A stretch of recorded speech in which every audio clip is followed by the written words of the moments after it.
Bismillahirrahmanirrahim.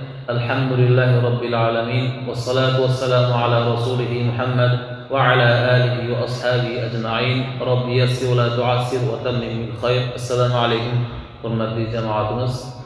Inshaalloh biz bugun Alloh taolaning kalomi sharifidan Falaq va Nos suralarining nozil bo'lish sabablari va u oyatlarning ma'nolariga to'xtalib o'tamiz. Ma'lumki Alloh taolo o'zining kalomini yaqin 23 yil mobaynida Payg'ambar alayhisalomga voqea, hodisalarga bog'langan holda nozil qilib bordi. Shulardan ayrim oyatlar bir oyat ba'zida bir necha oyatlar, ba'zida bitta yakpil sura nozil bo'ldi. Ammo ba'zi hollar borki, bir emas balki ikkitadan ham sura nozil bo'lgan vaqtlar bo'lgan. Mana shu biz o'rganmoqchi bo'lgan Falaq va Nos suralari ikkalasi bir vaqtda nozil bo'lgan suralardan hisoblanadi. Shuning uchun ham biz ikkalasiga tengdaniga to'xtalamiz. Alloh taolo o'zini ishini eng puxta qiladigan buyuk zot bo'lganligi uchun ham Fotiha surasida iyyaka na'budu va iyyaka nasta'in, sengagina ibodat qilamiz, sendangina yordam so'raymiz deb boshladida, Qur'oni Karim eng so'ngida ham sendangina panoh tilayman deb tugadi. Demak, ikki sura Allohdan panoh so'rash surasi. Boshlanish ham qanday go'zal boshlangan bo'lsa, tugashini ham Alloh taolo shunday go'zal itmomiga yetkazdi. Bu suralarning nozil bo'lishiga to'xtaladigan bo'lsak, Payg'ambarimiz alayhisolamning zamonlarida Labid deb nomlangan bir yahudiy odam bor edi. Uning ikkita qizi sehru jodu, turli xil ko'zbo'yamachilik, shunga o'xshash ishlar bilan shug'ullanar edi. Folbinlikka o'xshash ishlar bilan shug'ullanar edi. Kunlardan bir kuni Labidning qizi Payg'ambarimiz alayhisolamni sehru jodu qildi. Payg'ambar alayhisalom bir necha kunlar yotib qoldilar bemor bo'lib. Hattoki boshlarini, qo'llarini qimirlatishga ham hollari qolmadi. Shunchalik bemor bo'lib yotib qoldilar Payg'ambar alayhisalom. Turli xil dori-davolar, turli xil ishlarni qilib ko'rdilar, ammo shifo bo'lmadi. Shunda Jabroil alayhisalom kelib Payg'ambar alayhisalomning huzuriga: "Ey Allohning rasuli, falon joyga borilsa, u yerda sizga sehr qilingan" dedi. Turli xil rivoyatlarda keladi bu voqea. Rivoyatlarning birida uzoqdagi, ya'ni qishloq aholi yashaydigan joydan uzoqroqda bir quduqning ostida harsang tosh bor, qarang, quduqning ostida. Ana shu harsang toshning ostida bir qancha tugilgan ip bor dedi. Shunda quduqning qayerdaligini Jabroil alayhisalom aytdilar. Payg'ambar alayhisalom bir qancha sahobalar shundan Ali roziyallohu anhuni qo'shib yubordilar. Boringlarchi, nima bor ekan. Borib quduqni tubiga tushganlarda bildiki, suvning rangi qizarib qonning rangiga aylanib ketgandi. Joduning shunchalik kuchli ekanligi. Va quduqning ostidagi tosh ostiga berkitilgan iplarni olganda 11 ta joydan tugilgan ipni topishgan. Demak, u Labidning qizi sehr jodu qilib tugullarga dam solib bog'lagan edilar Payg'ambar alayhisalom. Shuning uchun ham Payg'ambar alayhisalom hamma joylari bog'lanib, o'rnidan tura olmay qolgan edilar. Va sahobalar sehr jodu ipini oldilarda to'g'ri Rasululloh alayhisalom oldiga shoshib keldilar. Qarang, Allohning rasuli, nima qilamiz buni endi? Bular yechim bormi? Qanday qilib buni yechamiz? Qo'lda yechamizmi? Biror usuli bormi yechishni? Buni yechsak rostdan shifo bo'ladimi? Endi nima qilamiz degan savollar paydo bo'ldi. Shunda Alloh taolo o'zining Rasuli alayhisalomga Falaq va Nos suralarini nozil qildi. Jabroil alayhisalom oyatdan olib tushganda Rasululloh alayhisalom Jabroilning ortidan qaytarib har bir oyatni o'qiganda bittadan tugun yechildi. 11 oyat 11 ta tugun yechildi.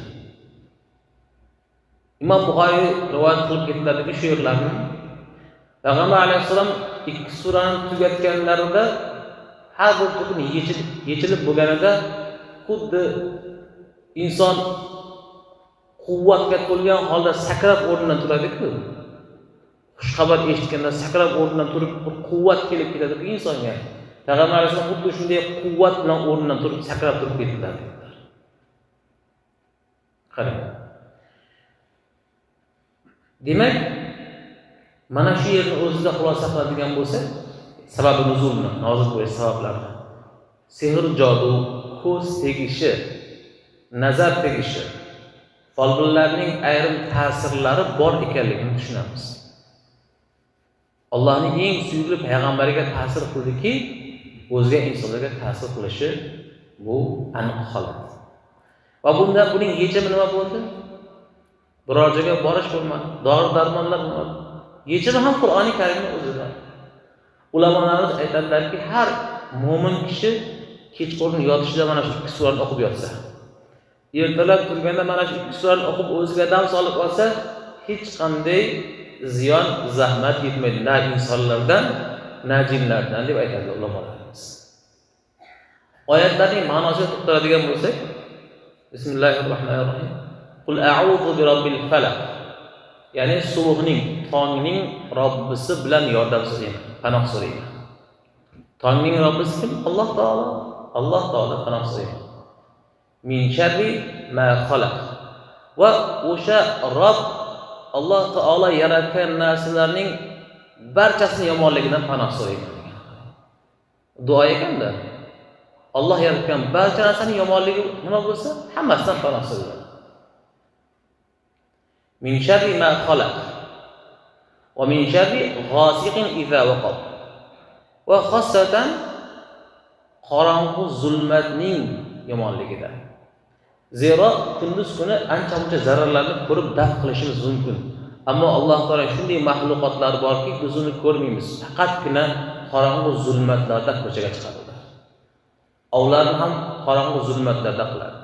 Va insonga bo'lgan zarari ham qorong'u zulmatlarda bo'ladi.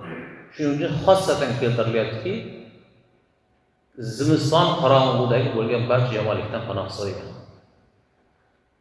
Va min sharri naffathati fil 'uqad. Mana shu yerda aytayaptiki, endi tugullarga dam soladigan folbin sehrgarlarning yomonligidan panoh so'rayman.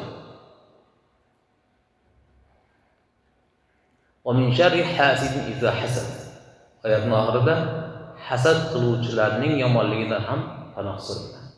Qarang, Falaq surasining o'zida qancha yomonliklarni, eng katta insonga tegadigan zararlarni aytib, ulardan panoh so'rash ma'nolari keltirdi. Nas surasida esa nisbatan Alloh taolaning buyukligi e'tirof etiladi. Qul a'udhu bi robbin nas. Insonlarning Robbisidan panoh so'rayman. Malikin nas. Insonlarning podshohi, insonlarning egasi, butun borlig'ining egasi bo'lgan Allohdan panoh so'rayman. Ilahin nas. Insonlarning ilohi bo'lgan Robbdan panoh so'rayman. Min sharril waswasil khannas. Ko'zga ko'rinadigan va ko'rinmaydigan turli xil vasvasalarni keltiradiganlarning yomonligidan panoh so'rayman. To'g'rimi, qalbimizga, ko'nglimizga ba'zi turli xil vasvasalar keladi-ku, mana shularning davosi ekanda bu oyat. Allazi yuwaswisu fi sudurin nas. Va insonlarning qalblariga vasvasa qiladiganlarning yomonligidan ham panoh so'rayman. Minal jinnati wan nas. Endi yomonlik qiladigan insonlardan bo'lsin, jinlardan bo'lsin, barchasining yomonligidan panoh so'rayman degan ekan. Demak, mana shu ikki sura, Alloh taolaning ikki surasi aynan yomonliklardan panoh so'rash suralar ekan. Va hatto buni ta'sirini mana bir voqeada Payg'ambarimiz alayhisolom hayotlarida ko'rib chiqdik va ulamolarning bunga to'xtalgan fikrlarini ham ko'rib chiqdik inshaalloh. Alloh taolo barchamizni mana shu oyatlarga amal qiladigan, ertayu kech bu zikrlarni tilimizdan qoldirmaydigan zotlardan bo'lishimizni o'zidan so'raymiz va turli xil inson va boshqalarning yomonliklaridan Alloh taolodan panoh so'raymiz. Va axiru da'wana anil hamdulillahi robbil alamin. Amin. Bismillahirrohmanirrohim. Ya Rabbi, bu qilingan oizalarga avvalo o'zimizni qolaversa barchamiz amal qilishimiz o'zing nasib aylagin. Dunyoyu oxiratdagi sharmandalik, yomonliklarning barchasi o'zingni panoh so'raymiz ya Robb, o'zing panohingda asragin. Dunyoda uyaltirmaganing kabi oxiratda ham o'zing sharmandalikdan saqlagin. Qilayotgan va qilajak barcha amallarimizni o'zing mukammal, benuqson amallar qatorida qabul aylagin. Shularning qatorida bilib bilmasdan qilgan gunohlarimizni o'zing fazl va karaming bilan kechirgin. Va sallallohu ta'ala ala xayri xalqihi Muhammad va ala alihi va ashabihi ajma'in bi rahmatika ya arhamar rohimin.